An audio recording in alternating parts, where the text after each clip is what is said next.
Rabbitohs Radio Podcast, the number one source for everything South Sydney Rabbitohs. Welcome to another edition of Rabbitohs Radio. My name is Grant Chappell. I'm joined by my loyal co-host and friend, Darren Brownie Brown.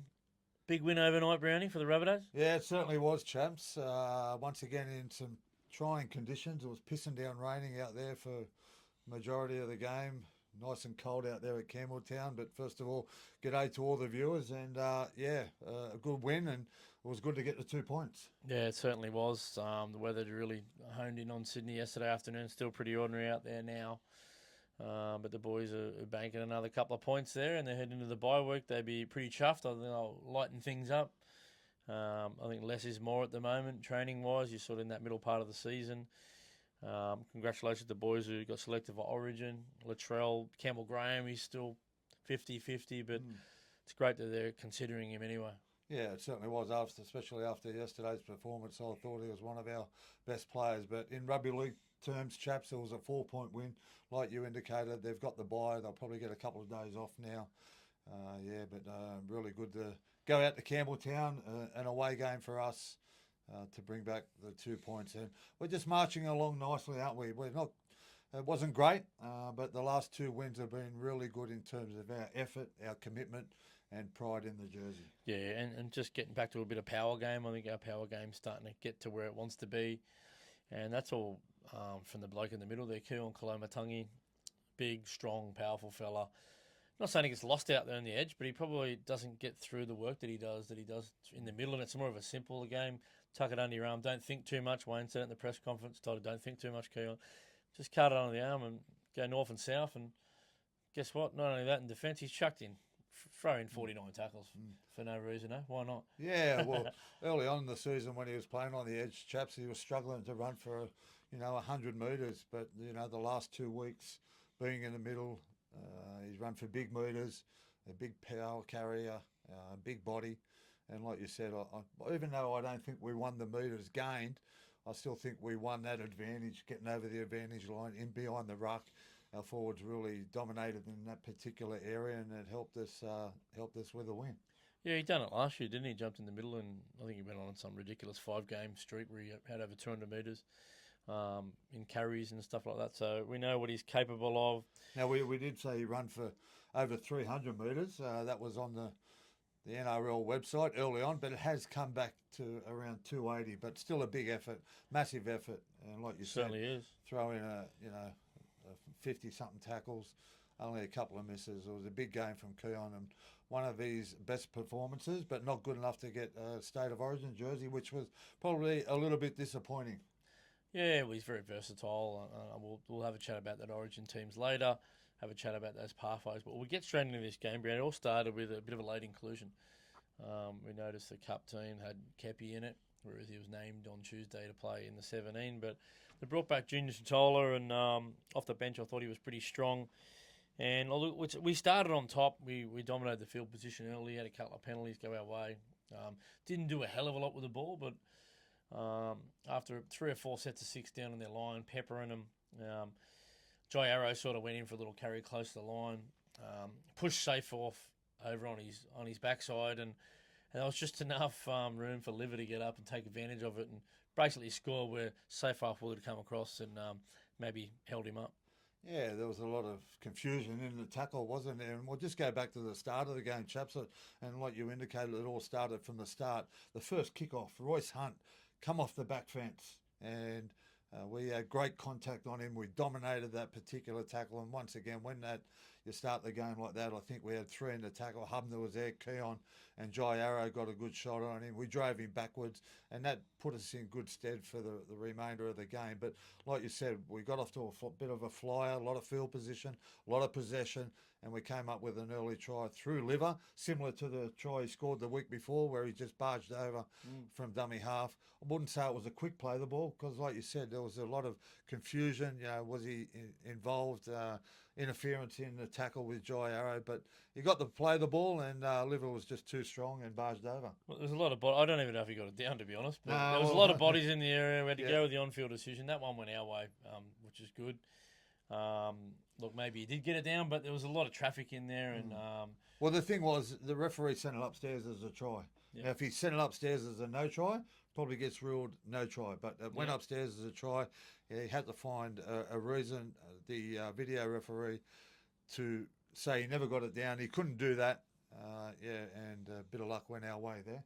yep, and we were able to. They went up the other end. We turned them away there, and then they end up with another set of 6, and it looked like a nice little shift from then on that right hand side. But Alex Johnson's tapped the ball up in the air, got away with an intercept. Had it been a clean intercept, they weren't catching him, but it was a nice chase there, by Luai. And then in this ensuing play there, Tassie jumps out of dummy half. Was pretty patient there. 2 blokes were offside, and they sent Galvin to the bin. I thought it was the right call. They were talking about possible penalty try, but Why I wasn't think it? Why wasn't it? um, Both them players were offside. Galvin, and I think it was, who was the other one that was involved in the tackle? I can't remember who it was, but they were both offside. So, and they were the 2 players that stopped him from scoring a try. So why wasn't it a penalty True, try? yeah, could have been a penalty try. And even so, if Tassie does the big swing to the right, we had him at 6 and 7. We would have scored anyway. Yeah, exactly.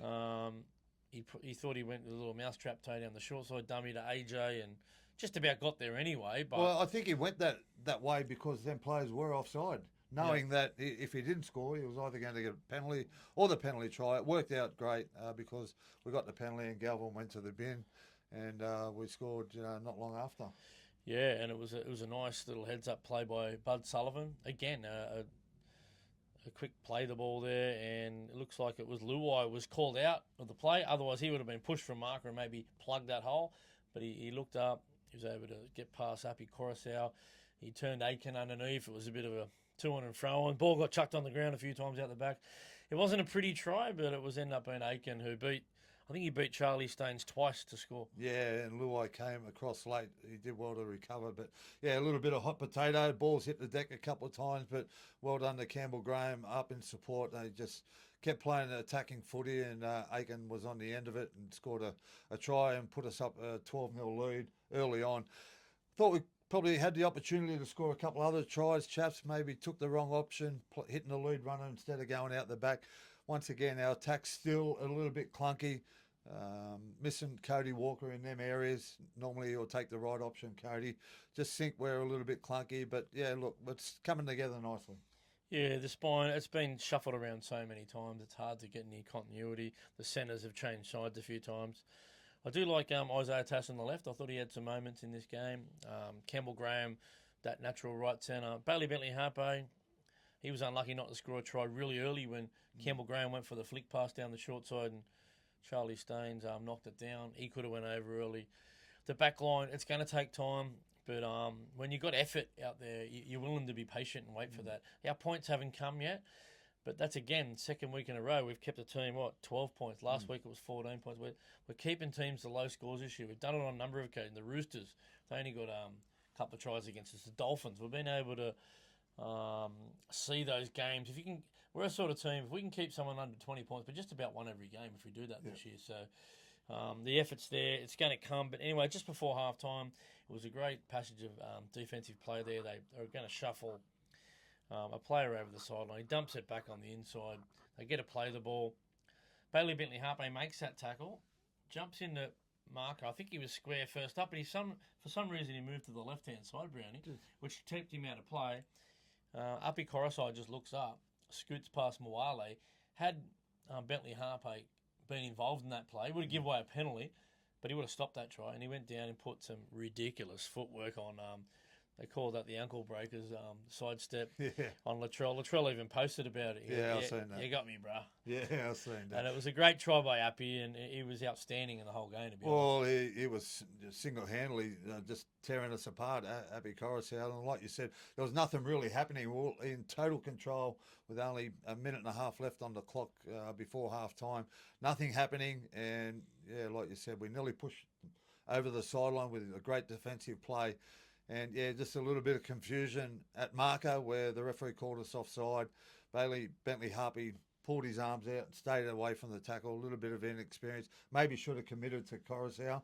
Left a gaping hole and he went through and, like you said, wrong-footed Latrell. Zaya Tass done well to come from the other side of the field. That Geez, was a good chase from Tass, he wasn't showed it? some toe to get there, force him into the so he doesn't Go come back and under have the a look at post. his chase from the left-hand side of the field, all the way to the other. He's got a bit of toe when he gets going, Tassie. Yeah, it just takes a while to build up, but yeah, he did well to force him into staying. And like I think it was Dewey that he was held up there by Campbell Graham. Aitken came again. They looked like they were getting him over the sideline. Was that almost a pass off the ground? Yeah. He was sort of. I think maybe Aitken was underneath him, preventing that. Mm. So he was between the ground and Dewey, which probably stopped it from being a pass off the ground. But yeah, sometimes they ignore that rule, don't they? The pass Well, off they the ground. didn't really go back and show us a replay of that, did they? They just showed the replay of the try. But yeah, well done to the players, forced him over the sideline. But unfortunately, he kept it in play, and they went into the break 12-6 after a late try, like we just indicated right on half time. But I thought we were in control there. Total The control. scoreboard probably didn't reflect our dominance. I think we should have, in that opening 20, look, a team like Melbourne goes up 18-0 in that opening 15 minutes. Again, the attack's not there yet, but it's going to come. Like I said, I thought we had some opportunities there to put some further points on. Just didn't take the right options, hitting the lead runner instead of going out the back a couple of times. There was once there we hit the lead runner. I think it was Humphries hit the lead runner. Latrell sweeping out the back. Nice 3-on-2, easy for Latrell. But yeah, we just just a little bit clunky in them areas. But once we get Cody back, Cody's a player who 90% takes the right option just about every time.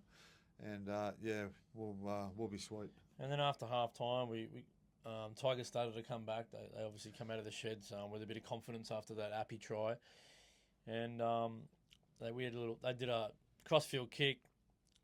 It come off Campbell Graham's arm, but we didn't know that at the time. Latrell's gone all the way up the other end. He's been tackled a metre in. Seyfarth comes in, pushes him into touch. Does that intentionally, I think, do that push into touch.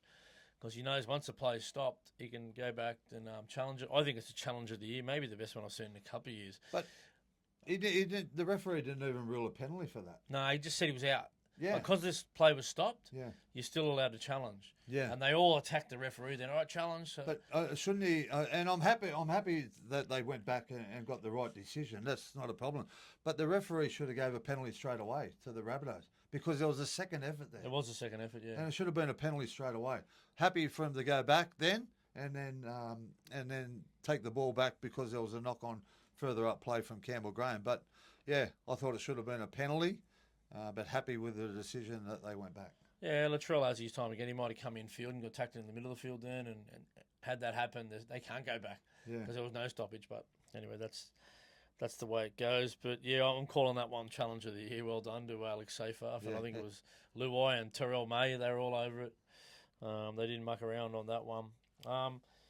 Yeah, and then there was a little period there where they started to get on top. They had that field position. And I thought the bloke who come up with some big plays, I think it was Jamie Humphries, try saver on Alex Seyfarth, that man again. And then Latrell Mitchell come up with the held up over the line on Terrell May. Remember that one? Yeah. And then there was a couple of kicks in behind from Luai. He just happened to be everywhere. His positional play Outstanding. was nearly as good as I've ever seen him in his career. Like Yeah. he just wants to be there. He's putting himself in a position. He's doing effort on effort plays, making a tackle on one side of the field, covering that ball wherever it goes.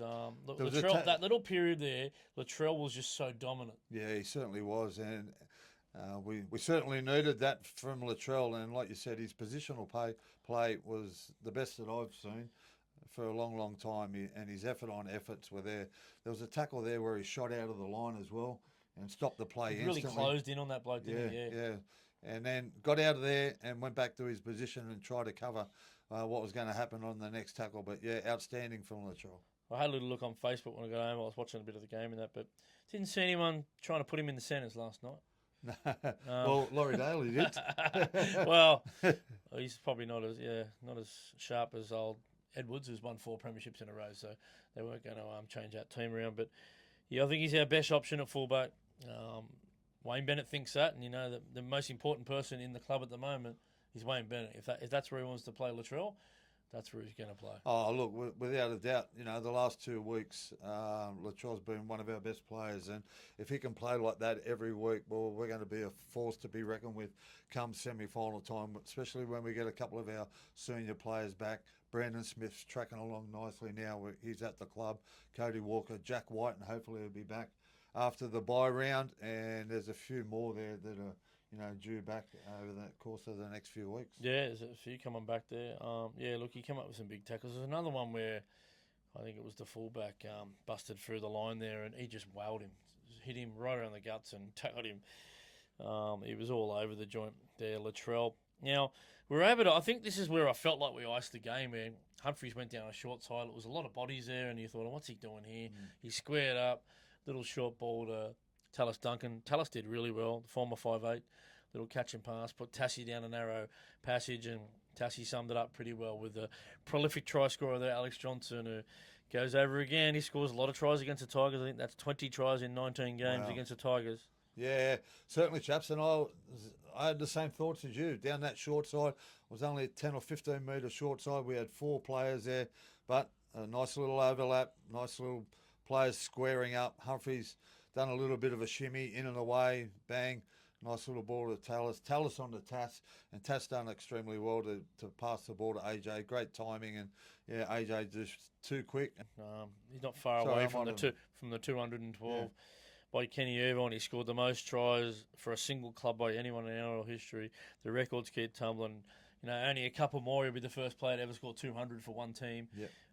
And he's not far away. And you know what? I like the way they held him back. I thought they rushed him back that first time. He wasn't quite ready. Done a little rib or something. And this time they really took their time with him. And he looked sharp. Everything he did was classy. He doesn't make mistakes. Alex Johnson. I thought his carries were a bit more with vigour. He might have got a rocket from Coach Wayne Bennett. He wants to see that's his what outside I liked backs about carry. him as well. His tough carries. He was coming in. They were tough carries from Alex Johnson. Taking the pressure off the forwards and making yards with them as well. Yep. Getting in between players, getting quick play of the balls, getting our boys on the front foot, and that's what you want from your wingers. And credit to AJ. Yep, certainly, mate. And there was a tackle a little bit after that. They started to get up the other end of the field. They were starting to pull through tackles. They sort of got their tails up a little bit for a small period there. Before that Appy try, and there was a tackle there. I think it was Jaden Sullivan on Hunt, that giant front rower.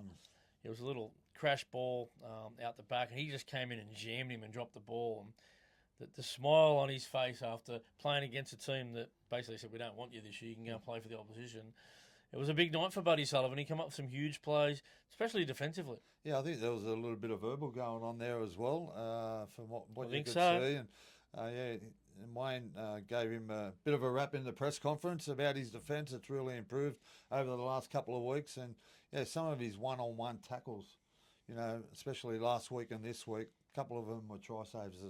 And well done to Bud Sullivan. He's really connecting well with the players. He leads the kick chase too. He does, that's a big one.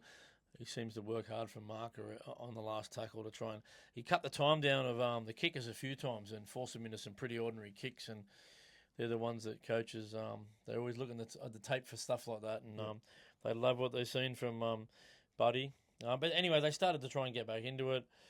Tallis Duncan was sent to the bin for 10. They carved us up down the middle there, but bit of a lazy play there from Tallis. He made the tackle. He dropped back in cover, did a good job. After Appy left, Latrell standing there again at the altar, left him with a little shimmy step, but he walked back through the ruck a little bit lazy there, kicked the ball, and he was in the bin for 10, and it was always going to be tough from there on in, wasn't it? Yeah, it certainly was. And Appy Coruscant once again pulled us apart and scored not long after Tallis went to the bin. But like you said, chaps, Tallis did well, extremely well, to get back and save the try in the first place. And our line got back pretty quickly. I was very impressed with that. The ball ready to go for the next tackle. But like you said, Tallis walked through the ruck where you've got to move to the side. You can't go walking back through the ruck. Interfered with the ball, and it was the correct decision and sent him straight to the bin. And the Tigers were back on the board again. Yeah, that made it 16-12 with 10 to go. We only had we were man short, and they looked like they were making pretty easy meters, because I thought we dominated the yardage game prior to that. And they did their absolute best. It looked like we were beaten there. a little out ball to Galvin. He beat Buddy Sullivan back on the inside. Campbell Graham never gave up on the play. If you have a look where Buddy Sullivan is when he gets beat, and have a look where Campbell Graham comes from to get involved in that tackle, it's a fair effort from Campbell Graham to not give up on the play. Reached that big arm around and was able to dislodge the ball. I thought it was a try when I first seen it. Well, so did I. And when you go back and watch the replay, he clearly dropped it. But yeah, credit to Campbell Graham. And I was thinking the same, chaps. He never gave up on the play. They'll play in a slide defence, as you do when you're one man short.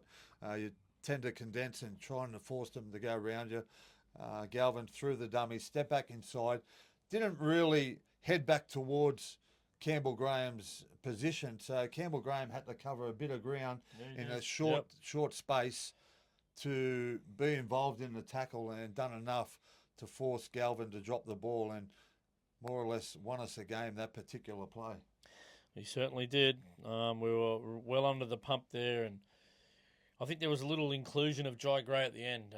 They had to get someone on. There was a tackle Liver made, a cover tackle on the opposite side of the field. I watched Liver. He put his hands on his knees. He was huffing and puffing. Yeah. They got Jai out there pretty quick, and he come up with just a couple of little. We had no energy coming off the line. We were getting, I think it was tackle 3, 10, 15 out. Jai come up with the 10, 15 metre run, just with the only he could do at the back end of the game, with a bit of footwork and a bit of guile, and he got us up about the 45 metre line. It was just enough to get us out of trouble a little bit. And what it did, it put us in a good position to kick downfield. Jamie Humphries, his long kicking game, once again, outstanding. Kick for long metres. And like you said, in defence, Jai Gray, the big fellas targeted him a little bit. His first stint was really good in defence. Got pushed off a couple of times in the second stint because the Tigers were rolling through us and our boys were a little bit tired. But yeah, it was his little darts out of dummy half that got us out of trouble and put us in a good position to kick downfield and, back our defence in winning the game. Yeah, we got obviously Jamie Humphries, Bud Sullivan, Jai Gray. In the next couple of weeks, Cody Walker possibly back in 4 weeks. Brownie, if everyone's fit, what are you going to do there, mate? Oh, look, obviously one of them will go, Jai Gray or Bud Sullivan. I just think Jai Gray, we've said it, from the pre-season that he's got to be in the team somewhere. I think he's playing a good role at 14, even though it's only been the last 2 weeks. I thought he brought energy on the field both weeks when he comes on. He can play a little bit of 9, he can play halfback, he can play 5'8", and then he can play fullback if something happens to Latrell. Cody comes back. Obviously, Cody goes straight back into the 6 role, and I think, unfortunately, and it's a good position to be in where you've got so many good players playing well. One of them will have to miss out, and it's probably Bud Sullivan at this stage, I'd say, and they'll keep Jai Gray at 14. I might put Bud into 7 in the Reggies and get him going a bit down there. Look, Lewis Dodd spot could be under threat in the reserve grade. We've got so many good young halves coming through there. So, yep, interesting. Hopefully there's no injuries. And again, I think this is the second week in a row. Fingers crossed. I'm pretty sure we got no injuries out of the game, which has been rare. We had an injury or a suspension in the first 9 games of the season. So going into the bye, I think they're lightening them right up, letting them have a really good rest. Yeah, I want to just touch on our discipline. I thought once again our completion rate around 88% in the driving rain. Our ball control was outstanding. Only came up with a small amount of errors. I think the Tigers were well into the 80s as well. Anything less, we probably don't win that game. So yeah, credit to our ball control, and obviously the last 2 weeks has been really good. And we say it week in, week out that, if we're completing above 80%, we're putting ourselves in a position to win games, and exactly what we're doing over the last couple of weeks, and it's exactly what we've done. We've come up with the 2 points. Yeah, we were able to ice it at the end there with an outball from Jai Gray, jumped into dummy half, seen that they were pushing up on Latrell on the outside, and he was able to do the hit and spin, get the ball down, and there's some happy faces there, and that team song was sung loud and proud, and plenty of water getting squirted around the dressing room. So it was a massive win. The biggest talking point out of it among South fans, our group chats and whatnot, was the performance of Keon Koloamatangi. Look, the stats were a little bit inflated there on some parts of it, but some weren't. 286 run meters in 80 minutes in the front row. 158 post-contact meters. If you go over 100, you've done well, but 158. 49 tackles, the 1 miss, Look, he had the one error. The only one error was probably his best hit up of the match, where I think someone stripped him, come across and stripped him. Had he not stripped him, I think he was going to run another 10, 15 metres. He might have got that 300, elusive 300 metre mark. Brownie, going forward, we know he doesn't want to play in the middle. His favourite position is the edge. I don't think it's any secret now. But watching that press conference, I think he's resigned to the fact that if he wants to do what's best for the team is Keon Koloamatangi in the middle there. One of the narratives this year has been how good Terrell May's been for the Tigers, and he was outstanding as well. He can be just as good, if not better, than that bloke. Well, they talk about Payne Haas and Terrell May, they play big minutes. Well, Keon played 80 minutes. He was dead set in boost mode. They couldn't handle him. No. Like you said, his post-contact meters, he was dragging 3 and 4 players with him every hit up. Sometimes he was having 2 hit ups in a set of 6, first tackle and third tackle, fourth tackle. Simply outstanding. One of his best games in the red and green jumper. And like you said, them stats were just unbelievable. And that'll go down with one of the greatest front row performances I've seen. Yeah, one of the best front row performances for Rabbitoh I've pretty much ever seen. But I want to give a rap to May on the other side of the field. What about 63 tackles, no misses in 80 minutes in the front row, 199 run meters. Terrell May's a fair player, and the fact that him and Keon Koloamatangi didn't make a 20-man squad for the Blues, geez, we must have a strong squad in the Blues if them two blokes couldn't make it. Yeah, well, they've given a debut to Max King from the Bulldogs, deservedly so. They're leading the competition, so...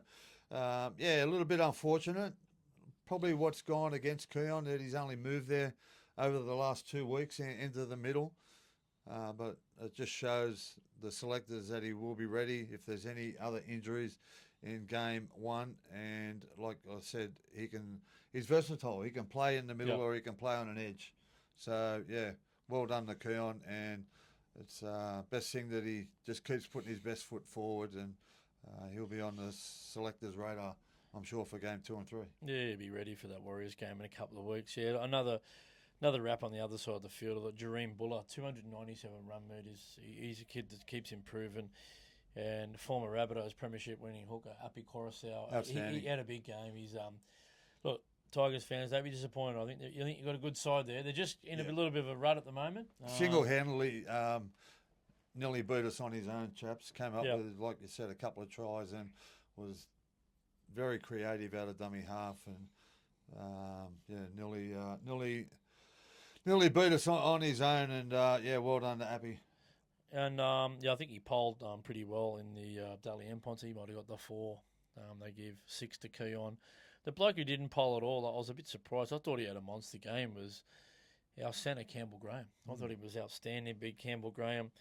62 post-contact metres from the big fella, 19 runs, 167 metres. Their outside backs are starting to churn out the metres now. There's a few weeks there, little period we weren't maybe making 100 metres. And he had 15 tackles, and a lot of them were big tackles that had to be made.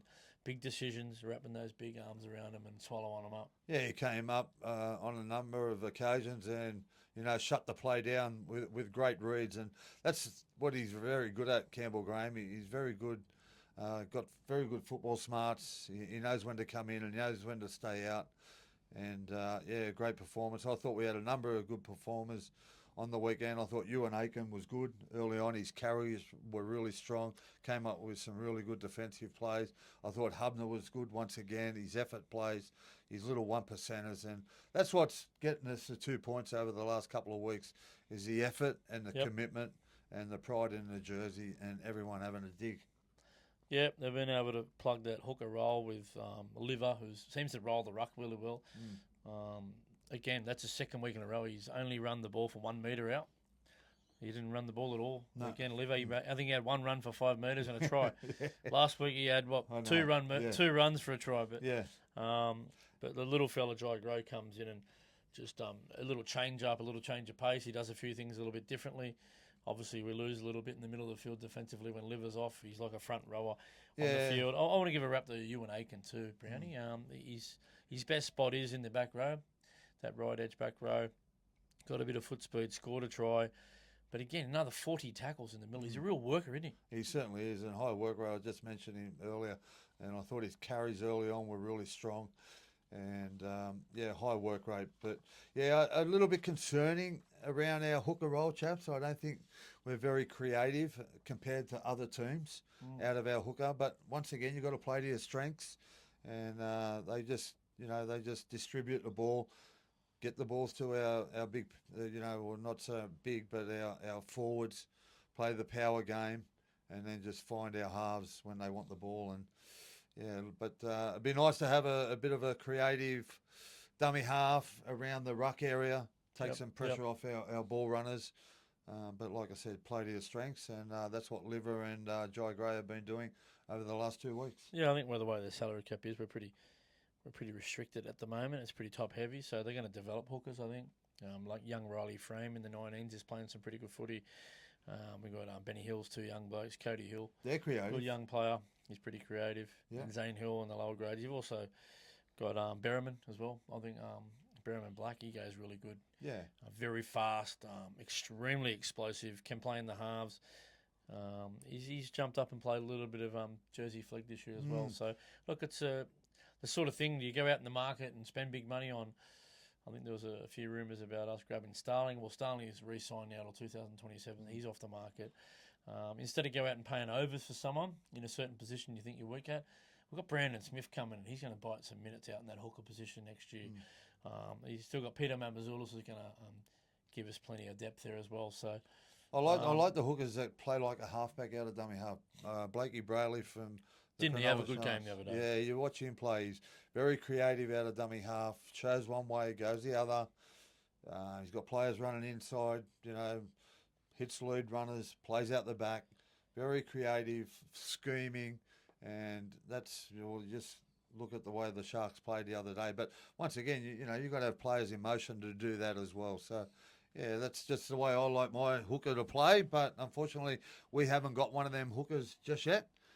So, like I said earlier, you've got to play to your strengths, and that's exactly what we're doing, and we're coming up trumps. Yep, we certainly are. Anything else on that game, Brownie, before we move on and a bit of Origin talk? No, like I said earlier, it was a 4-point win. We've got the bye this weekend, the weekend off. I'm sure the boys will have a couple of days off in recovery, get back into it, and yeah. Who's next round? The Warriors.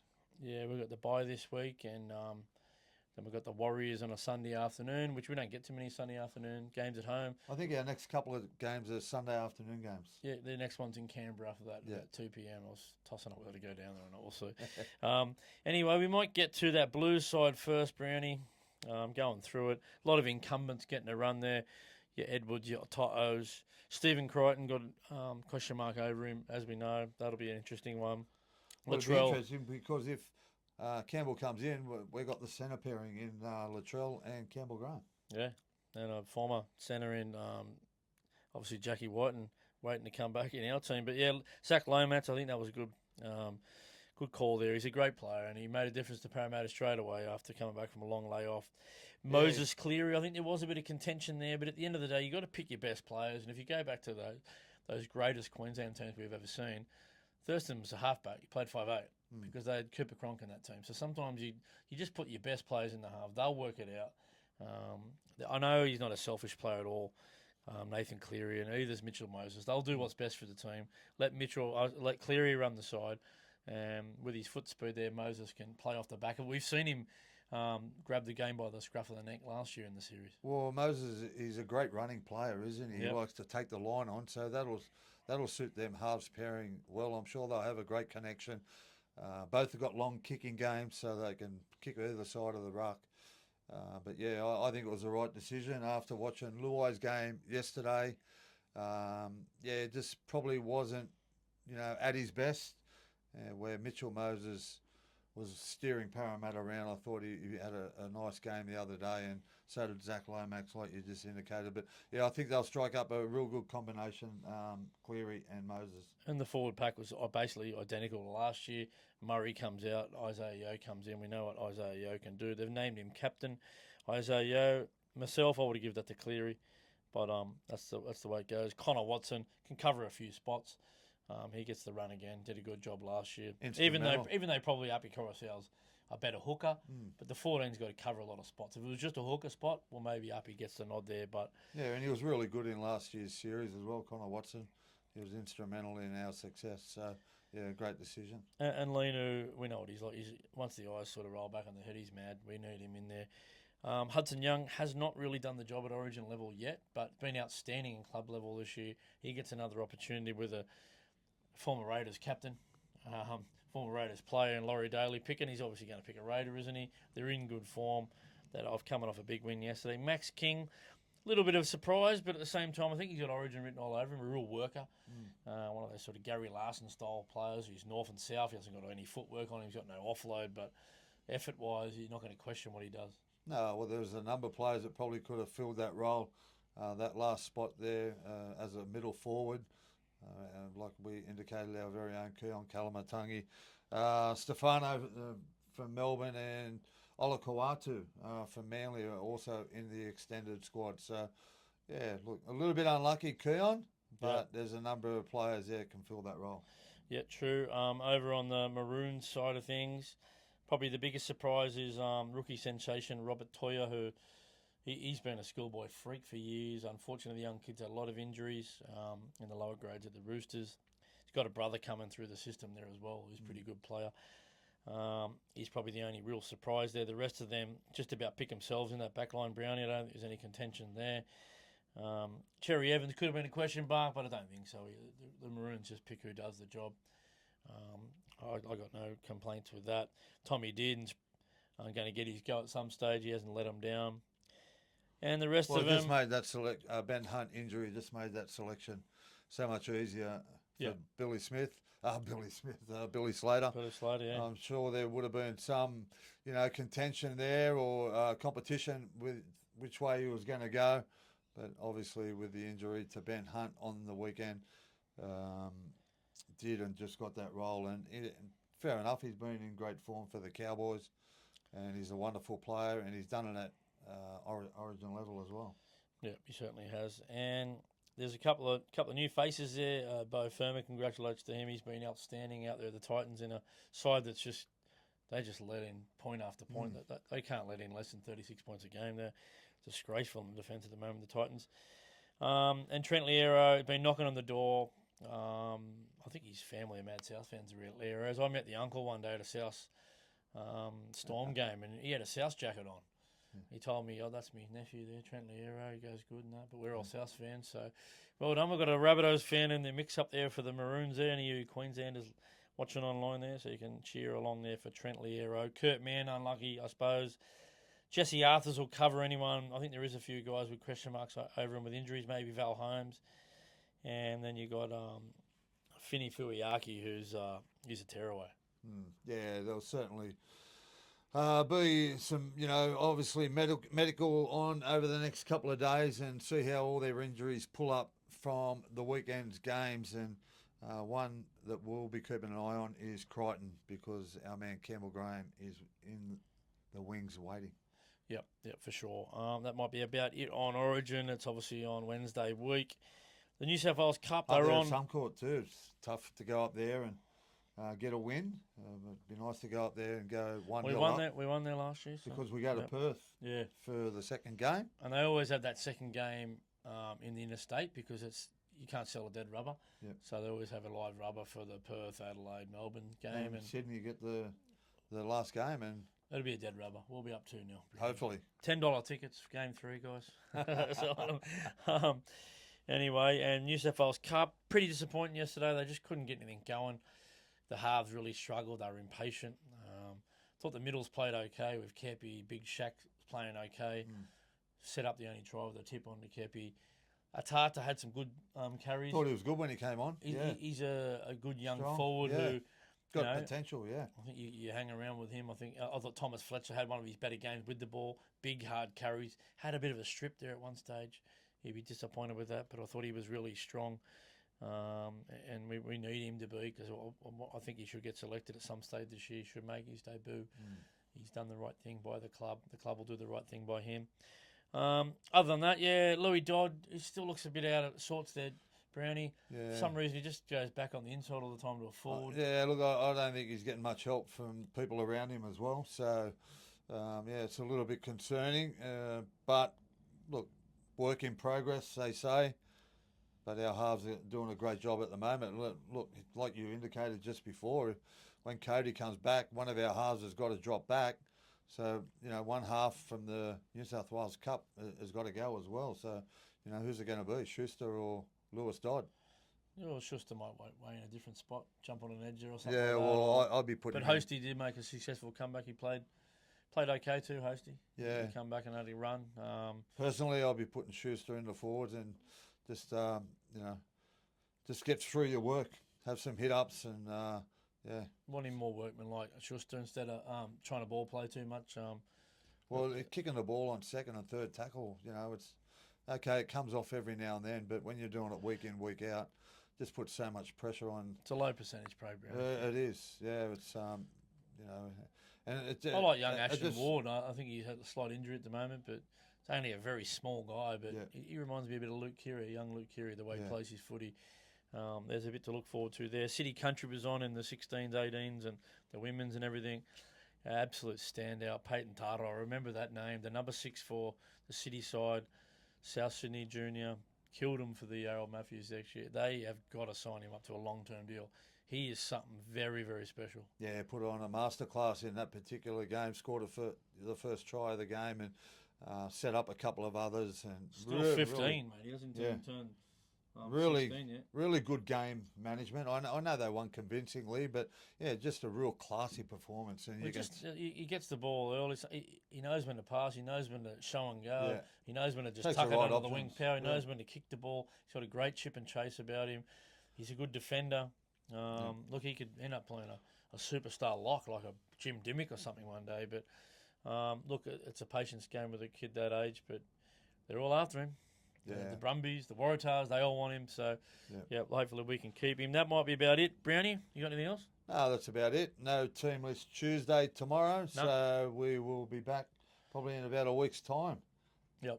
Are we doing? We might preview the weekend's game, the Murray Fennec Cup. We'll see, mate, later in the week. But at this stage, we both work on the afternoon shift, so that probably wouldn't suit us. If you're around Redfern Oval, there's a double header there on the weekend, Saturday. The Jersey Flag take on the Melbourne Storm. Yep. And like you just indicated, the Murray Fennec Cup, where the Rabbitohs will take on the North Sydney Bears. Yep, hopefully the boys can bounce back. We're a home team. We're away from home. Up Campbelltown didn't suit us. The track up there will be better down the Redfern Oval. You might even hear us calling it if you want to stay at home and watch it. But that might be about it for another edition of Rabbitohs Radio Podcast. Up the mighty Rabbitohs. Go the Rabbitohs.